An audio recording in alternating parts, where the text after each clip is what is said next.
All right, so the first thing you're gonna do is take a nice deep breath. I know what it looks like, but we're not gonna jump to conclusions. Trust me, I am queen of the conclusion long jump Olympic record, and I know my reputation, but I promise this Chick-fil-A is going to surprise you.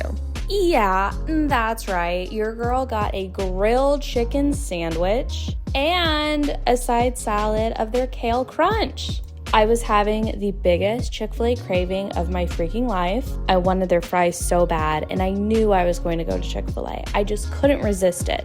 But on the way there, something came over me, this clarity, this moment where I said, you know, I really would not hate a grilled chicken sandwich today. I wouldn't hate it at all. I went there for the fries. I'm obsessed with waffle fries. Always have been, always will be. But as I'm in the drive-thru and I've decided that I'm going to get a grilled chicken sandwich, I notice they have a side salad of this delicious little kale crunch concoction. And I go, hold up, I might kind of want that. Am I doing that? Am I that girl? Indeed. I am. After work, I dragged my homebody boyfriend out and we went to the park. Look at this one lonely fence. I bet if you get closer, you could probably catch one.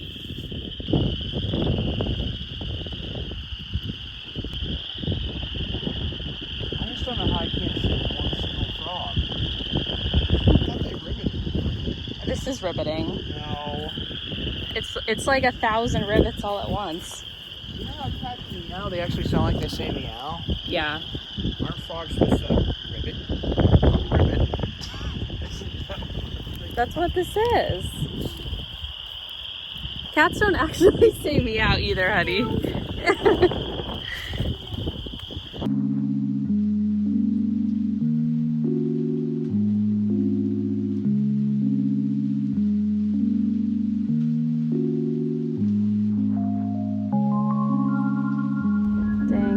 Doing like gymnastics in the air.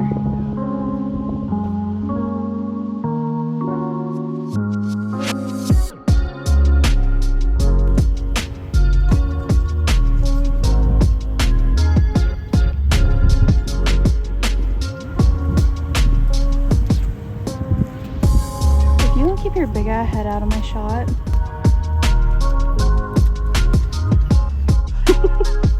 Down in front. Where did the squirrel go?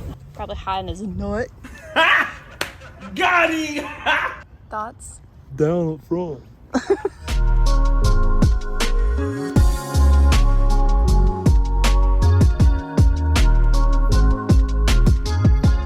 Apologies for being in the absolute messiest room that I could be in right now. So it's day 12. I had to look to make sure that was right because I have not been keeping track. I'm just now starting to edit things, so I literally was just editing day 1. I talk a little bit more in day 1 about like my whole concept and like the meaning of Complete 180. And in it, I say that there's like very little things that are actually failing because part of the point of Complete 180 is that it is a long-term thing. It's 180 days, so it's like a longer commitment, meaning that there is definitely going to be failures throughout it. And that's fine, but you don't really fail Complete 180 as a whole ever, unless you were like not tracking anymore at all whatsoever. I did specify also like not keeping track of what day it was anymore. And I had no idea what today was in my days. By that measurement, I am like presently failing, which I think honestly is like kind of understandable given the circumstance and things that happened that I would have had no way to like ever see coming. So tonight, seeing that footage, it kind of made me address where things are and how things began. In the beginning, I was understandably super excited, and I mean, obviously there's stuff that has happened that, you know, like would have upset anybody. On day 3, only day 3, my family lost our dog. He was with us for a long time, ever since he was a puppy, so it was honestly such a blessing that he went the way he did and that we could be there around him to say goodbye. And so it was kind of a controlled passing, which is a good thing in my opinion, you know, for humans, for people to be able to give their pets that kind of painless, sufferless departure. And it's huge that I can discuss this without crying, because that is not the state that I've been in for the last 9 days. I of course miss him. I'm going to probably be more emotional about this again in the future when more time has passed from the last time that I've seen him.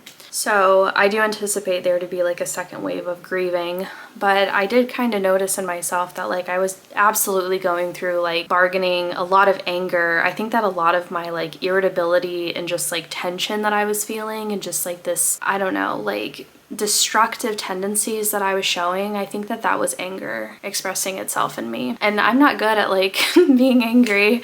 I don't know if you could tell, but my disposition is not very like confrontational anymore. The maddest I've ever been, I cry. So I don't know that I like have a healthy way to express anger, because for me it just ended up becoming destructive, self-destructive. It was really just wreaking havoc on my mental state, and I was just having like, feelings that I honestly have not felt in the longest time. So I've been working through that, and obviously I'm good, I'm safe, but I do think I needed to like totally shut out everything for a while, even though like the days have still been ticking on and those days still count. I think I just couldn't, I couldn't be present for it anymore. I don't think that I've been giving this complete 180 journey the same energy or even the same like efforts, of course, that I was the first few days. And I think that's understandable. And I think that being what needed to happen for the time that it did, it makes total sense. So this isn't like an apology or anything for missing days. Not that I think anyone would expect that from me given what I went through, but I guess I'm just kind of saying that about the concept in general. I've always wanted Complete 180 to be this extremely like understanding and empathetic approach to weight loss and to whole lifestyle changes. Life doesn't stop. It just doesn't, and it won't ever. Like, you can know that you want better for yourself, you can express that, you can plan for it. Ooh, you can plan to your heart's content the next like 5 years of your life, right? But then life just happens and you're nowhere near where you thought you were ever going to be, ever once. Never in my life did I ever plan to be, 80 plus pounds overweight. Yet here we are. And is it my fault? Kind of a loaded question, but is it my responsibility? 1000%. It is only me who can get myself out of this. There is no help coming to me that could ever do this for me and to ever like take this burden off of me. It has to be me. And I'm cool with that. I have like come to terms with that. I'm not going to be this like helpless woe is me about it when I understand the physiology. I have never once asked, why am I gaining so much weight? Why have I ballooned up like this? Why am I so fat? I get it. Trust me, I totally get it. I do absolutely struggle. Struggle is even an understatement. It's such like an impossible 90-degree uphill climb for me to like deal with the psychology of it, I think, and to deal with my own like behaviors, attitudes, habits, and thoughts around food. So people have asked me like if I'm going to take a GLP-1, if I like wanted to take something like Ozempic or Mounjaro or any of those. And no, I don't, but I also feel like I can't, because my issue isn't that I'm fat. I mean, that's true too. I just feel like those kind of medications can be great. First of all, because I'm about to say a bunch of reasons why it's not going to work for me, I guess I should just preface and say I'm not like a hater of it for everybody. Hopefully that would go without saying, but I just want to make that clear. I think that that's completely, up to you, your business. This probably doesn't need to be said. I can totally see why somebody would want to get on a GLP-1. Even me, I could totally understand why if someday in the future I would change my mind and I would want to do that. When I'm on my period, I lose my appetite pretty bad, and it is such a temporary relief from thinking about food. Like the lack of appetite I have because of my period pain is how I would imagine being on a GLP-1 is, based on how other people discuss food noise and stuff like that. My period silences my food noise. There are many times in the past where I notice that and I think, God, like in a way, I almost wish this could be forever. My food noise and my appetite is really high. It's just such an easy and accessible coping mechanism for me. It's a bad coping mechanism. It's the worst one that I have. I think that there are a lot of people everywhere who struggle with an addiction of some sort. Mine just so happens to be coping through food. I use it to express happiness. I use it to ward off boredom or loneliness. And I would totally understand why someone would want to like just kind of remove it from the board at all, you know? I get it, okay? The reason why I personally don't want to go on a GLP-1 is because I feel like, because I know a lot of stuff about like calorie tracking and nutrition, like I've literally put so much thought into this since like many years, right?